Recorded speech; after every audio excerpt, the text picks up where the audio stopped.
રાજકોટ જિલ્લાના કોટડા સાંગાણી તાલુકાના ગઢકા ગામે આવેલું એક એવું પવિત્ર ધામ જેને ભક્તો આઠે દ્વારકા તરીકે ઓળખે છે। અહીં માત્ર ભગવાન શ્રી કૃષ્ણની મૂર્તિ જ ના નહીં, પરંતુ પ્રભુના પવિત્ર પગલાંના પણ થાય છે દર્શન। માન્યતા છે કે ભગવાન શ્રી કૃષ્ણ પોતાના ભક્તને દર્શન આપવા અહીં પધાર્યા હતા અને આજે આ ધામ ભક્તોની અખૂટ શ્રદ્ધાનું કેન્દ્ર બની રહ્યું છે। તો આવો જાણીએ આ મંદિરનો મહિમા। જય રણછોડ માખણ ચોર। આજે ભક્તિ સંદેશની ટીમ આવી પહોંચી છે રાજકોટથી 20 કિલોમીટર દૂર આવેલ ગઢકા ગામમાં, કે જ્યાં ભગવાન શ્રી કૃષ્ણનું ધામ દ્વારકા તરીકે પ્રસિદ્ધ બન્યું છે। આ મંદિરની વિશેષતા એ છે કે આ ધામમાં માત્ર શ્રી કૃષ્ણની મૂર્તિના જ નહીં, પરંતુ પ્રભુના પગલાંના પણ થાય છે દર્શન, જેથી જ આ ધામ પ્રભુ પગલાંના ધામ તરીકે સુપ્રસિદ્ધ બન્યું છે।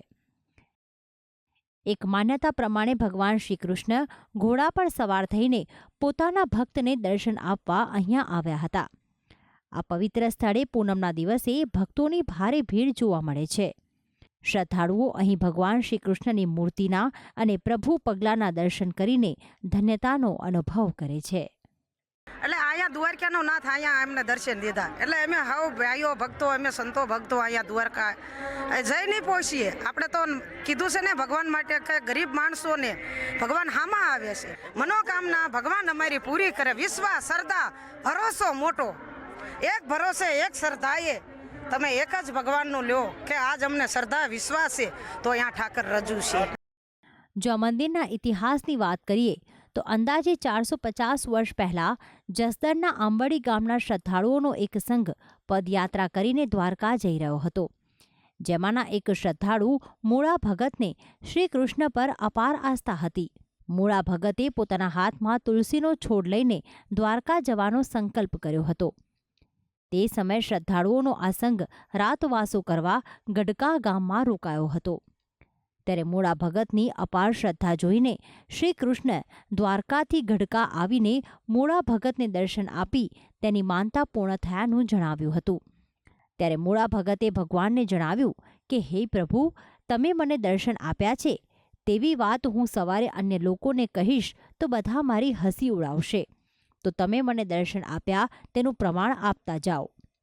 ત્યારે પ્રભુએ કહ્યું હતું કે સવારે સંઘમાં સાથે રહેલ તમામ શ્રદ્ધાળુઓની પીઠ પાછળ કંકુવાળા 2 હાથની છાપ જોવા મળશે અને સાથે જ પ્રભુએ ઘોડાના પગના નિશાન અને પોતાના પગના નિશાન પાડ્યા હતા, જે પગલાં આજે જોવા મળે છે અને આ પગલાંની ભક્તો પૂજા પણ કરે છે। प्रति पूनम को यहाँ हजारों लोग दर्शन करने पैदल दूर दूर से आते हैं। हजारों लोगों का भंडारा होता है, यहाँ अन्न क्षेत्र चलता है और हमेशा यहाँ हरिहर होता रहता है। ये जो है इसका महत्व द्वारका के बराबर है। हर पूनम को यहाँ ध्वजा चढ़ती है जैसे द्वारका में चढ़ती है। जो व्यक्ति द्वारका नहीं पहुँच पाता है वो व्यक्ति यहाँ द्वारका की ध्वजा चढ़ाता है और यहाँ दर्शन करता है और यहाँ हजारों लोग मानता मानते हैं और उनके भगवान उनकी मानता को पूरी करते हैं, भगवान उनकी इच्छा को पूरी करते हैं। આ ધામમાં ખાસ કરીને નિસંતાન દંપતીઓ આસ્થાભેર દર્શન કરવા આવે છે અને ભગવાન શ્રી કૃષ્ણ તેમનો ખોળો ભરશે તેવી શ્રદ્ધા ધરાવે છે।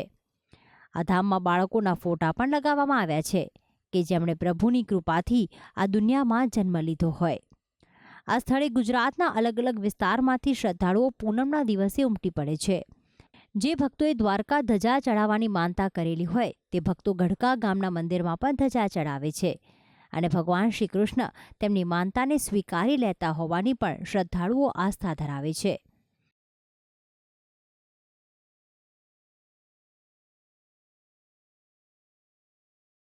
મંદિર પરિસરમાં સૌપ્રથમ ભક્તો શિવજીના દર્શન કરે છે, ત્યારબાદ ગુરુજીના ચરણ પાદુકાના દર્શન થાય છે। ત્યારબાદ કૃષ્ણએ જેને દર્શન આપ્યા હતા તે મૂળા ભગતની છબીના પણ દર્શન કરીને ભક્તો આગળ વધે છે, તો ગણપતિ અને હનુમાન દાદા સમક્ષ શીશ પણ ઝુકાવે છે।